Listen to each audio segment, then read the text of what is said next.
श्री मंगल बाल senior secondary school Belwa परिवार की ऑनलाइन क्लास में सभी विद्यार्थियों का स्वागत है। मैं नथमल जहांगीर और आज हम विद्यार्थियों घात और घातांक के नियमों को पढ़ेंगे और इनसे संबंधित प्रश्नों को हल करना सीखेंगे। तो पूरा वीडियो देखें और सभी नियमों को ध्यानपूर्वक समझें। तो सबसे पहले हम जानते हैं कि घात क्या होती है। घात क्या होती है? तो ये संख्या आपको दे रखी है 2 और 5। तो इसको पहले हम पढ़ेंगे कैसे, तो देखते हैं पढ़ने का तरीका। तो इसको कैसे पढ़ेंगे? 2 की घात 5, 2 की घात 5। और इसमें अगर आपको पूछे कि आधार क्या है, आधार क्या है, तो आधार होगा इसमें 2। क्या होगा? 2। और जो ये ऊपर संख्या है वो होगी घात। तो घात कितनी होगी? 5। कितनी होगी? 5। इसी प्रकार हम एक उदाहरण और लेते हैं। इसको कैसे पढ़ेंगे? 3 की घात 4। कैसे पढ़ेंगे? 3 की घात 4। ठीक है। अगर इसमें आपको पूछे आधार कितना है, तो आधार कितना है? 3 और घात कितनी है? 4। कितनी है? 4। ठीक है। अगर आपको प्रश्न ऐसे आए कि 3 की घात 2 का मान ज्ञात करो, क्या ज्ञात करना है हमें? मान ज्ञात करो। तो देखो यह है घात रूप। ठीक है, यह है घात रूप। 3 के घात कितनी लगी हुई है? 2। तो हम जितनी घात होती है उस आधार को लिखते हैं। आधार कितना है? 3। तो 3 को कितनी बार लिखेंगे? 2 बार, क्योंकि घात कितनी है? यहाँ पे 2 है। कितनी है? 2। अगर यहाँ पे घात 3 होती तो इस संख्या को हम 3 बार लिखते। ठीक है। तो अब इनको हम गुणा के रूप में लिखेंगे। तो ये है इसका घातांक रूप। ठीक है। अब इनको गुणा करते हैं। 3 को 3 से गुणा कर दो तो कितना आ जाएगा? 9 आ जाएगा। तो 3 की घात 2 का मान ज्ञात करो, तो मान कितना आता है? 9। कितना आता है? 9। तो इस प्रकार हम प्रश्न को हल कर सकते हैं। ठीक है। अब हम घात के और प्रश्नों को हल करने से पहले हम घातांक के नियमों को समझते हैं। ठीक है। तो घातांक का जो पहला नियम है अपना, वो नियम यह है, a की घात m गुणा a की घात n हो तो a की घात m प्लस n हो जाता है। ठीक है। कैसे आया देखो, यहाँ पे ध्यानपूर्वक देखो, a की घात m है और यहाँ पे a की घात n है और बीच में किसका चिन्ह है? गुणा का। जब दोनों आधार सेम हो, समान हो, तो घातें जुड़ जाती है, घातें जुड़ जाती है। यह है घातांक का पहला नियम। अब इस पे आधारित हम एक उदाहरण लेते हैं। जैसे आपको पूछे कि 3 की घात 4 और यहाँ बीच में गुणा का चिन्ह दिया हुआ है, 3 की घात 2 का मान ज्ञात करो। ठीक है। ये प्रश्न है आपके एग्जाम टेस्ट में ऐसे आया है मान लो। ठीक है। तो इसको हल कैसे करेंगे और ये घातांक के पहले नियम पे आधारित कैसे है देखो। तो पहले देखो ध्यानपूर्वक, 3 की घात 4, यहाँ पे 3 की घात 2, तो दोनों आधार सेम है, समान है ना, और बीच में किसका चिन्ह है? गुणा का। तो हमारा घातांक का पहला नियम क्या होगा कि दोनों घातें क्या हो जाएगी? जुड़ जाएगी। दोनों घातें जुड़ जाएगी। तो ये हमारा घातांक का पहला नियम इसमें लगेगा। अब हम इसमें क्या करेंगे? घात को जोड़ देते हैं। ठीक है। यहाँ हम इस साइड में ये सूत्र लिख देंगे कि इस सूत्र से ये हमने सरल किया है। ठीक है। क्योंकि आपको गणित के प्रश्न हल करते हैं तो पास में उत्तर में यहाँ सूत्र दर्शाना जरूरी होता है। तो ये सूत्र दर्शा दिया। अब यहाँ पे 3 की घात ये कितनी हो गई? 2 हो गई। जोड़ दो, 2 और 4 कितने हो गए? 6। अब 3 को कितनी बार लिखेंगे? कितनी बार लिखेंगे? 6 बार। कितनी बार लिखेंगे? 6 बार। तो 6 बार लिख दो। ठीक है। ये 6 बार लिखा। अब इनको गुणा कर दो। 3 को 3 से किया तो कितना आ गया? 9। 9 को 3 से करेंगे तो 27, और 27 को 3 से गुणा करेंगे तो 81, और 81 को 3 से गुणा करेंगे तो कितने आ जाएंगे? 243, और 243 को 3 से गुणा करेंगे तो कितने आ जाएंगे? 729। तो इस प्रकार इस प्रश्न का जो हल कितना आ जाएगा? 729। तो विद्यार्थियों समझ में आया कि पहला नियम क्या था और पहले नियम पे आधारित किस प्रकार हम प्रश्न को हल करते हैं। ठीक है। अब लेते हैं अपना घातांक का दूसरा नियम।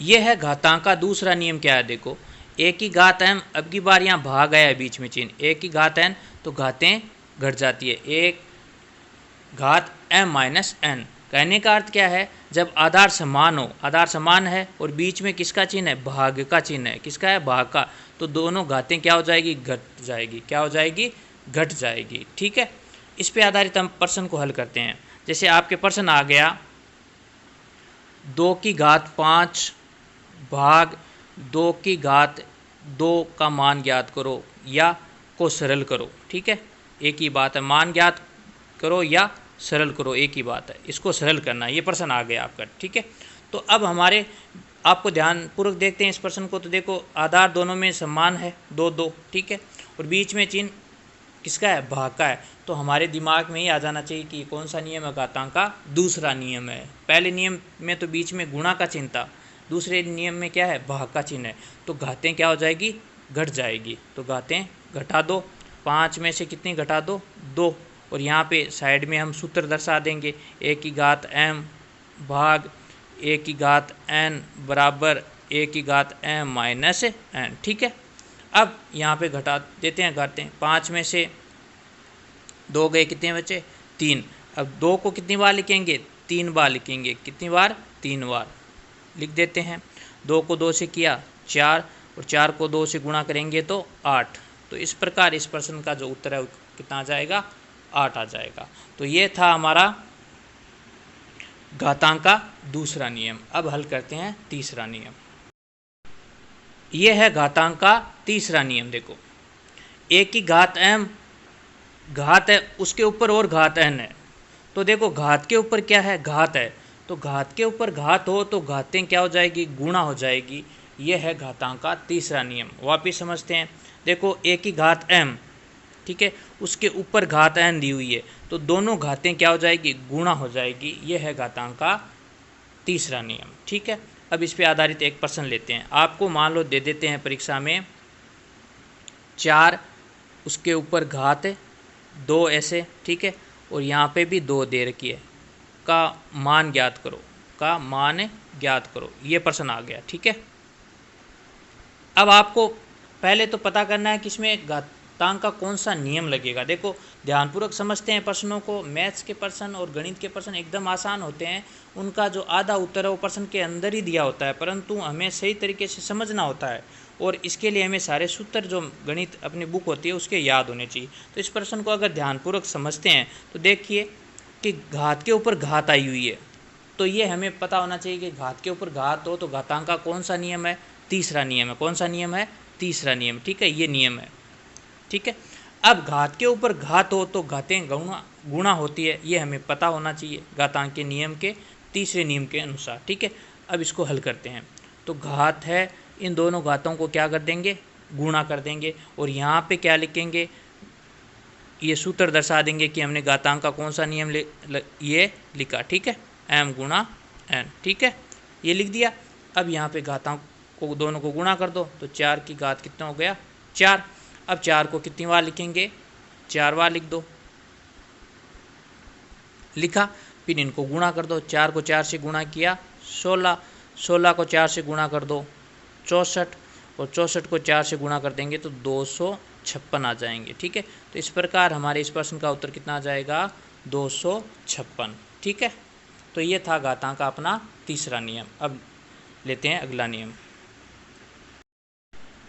देखो अगला नियम है 1 की घात 0 हो तो उसका मान 1 होता है। ये घातांक का चौथा नियम है। ठीक है, ये 4 घातांक के नियम है, आज हम पढ़ेंगे। तो ये नियम बहुत ही आसान है कि किसी भी संख्या के घात 0 हो तो उसका मान हमेशा 1 होता है। कितना होता है, 1 होता है विद्यार्थियों। क्या बताया मैंने कि 1 के घात 0 हो, कहने का अर्थ है किसी भी संख्या के घात 0 हो तो उसका मान हमेशा कितना होता है, 1 होता है। कितना होता है, 1 होता है। अगर आपको प्रश्न आ जाए कि 80 और ऐसे ये 0 दे दिया, घात ऊपर 0 का मान ज्ञात करो, तो कितना होगा, 1 होगा, क्योंकि कोई भी संख्या हो उसके घात 0 होते ही उसका मान कितना होता है, 1 होता है। कितनी भी बड़ी संख्या हो तो उसका मान कितना होगा, 1 ही होगा। और यहाँ पे हम ये नियम अपना दर्शा देंगे। ठीक है, इसी प्रकार मान लो आपको कह दे 1225 है, उसके घात 0 दी हुई है, का मान ज्ञात करो, तो कितना होगा, 1 ही होगा। कितना होगा, 1 ही होगा। इसी प्रकार अगर आपको ये दे दे 5 की घात 0 प्लस 7 की घात 0 का मान ज्ञात करो, तो मान कितना होगा बताओ। देखो इसका भी मान कितना हो जाएगा, 1 हो जाएगा, और इसका भी मान कितना हो जाएगा, 1 हो जाएगा, और दोनों के बीच में चिन्ह किसका है, प्लस का, तो 1 + 1 कितना मान हो जाएगा, 2 हो जाएगा। कितना हो जाएगा, 2 हो जाएगा। ऐसे ही मान लो अगर आपको दे दे 3 की घात 0 गुणा 10 की घात 0 का मान, इसका मान पूछे, ठीक है, तो कितना होगा बताइए। तो यहाँ पे 3 की घात 0 का मान भी 1 होगा, गुणा 10 की घात 0 का भी मान कितना होगा, 1 होगा, और 1 को गुणा 1 से करेंगे तो 1 ही होगा। कितना होगा, 1 ही होगा। तो ये थे आज के हमारे घातांक और घातांक के नियम, ठीक है, समझ में आया। और अब हम आज का होमवर्क है जो आपको करके दिखाना है, ठीक है। ये आज का होमवर्क है, 3 की घात 4 में आधार और घातांक लिखिए, ठीक है। दूसरा प्रश्न है 5 की घात 7 भाग 5 की घात 5 को सरल कीजिए। और तीसरा प्रश्न है निम्नलिखित का मान ज्ञात करो, 3 की घात 2 ये है, और 15 की घात 0। तो ये प्रश्न आपको आज का होमवर्क है, ये आपको भेजने हैं हल करके, ठीक है। और ये वीडियो आपको ध्यानपूर्वक देखना है, हर प्रश्न को ध्यानपूर्वक समझना है, ठीक है। Thank you.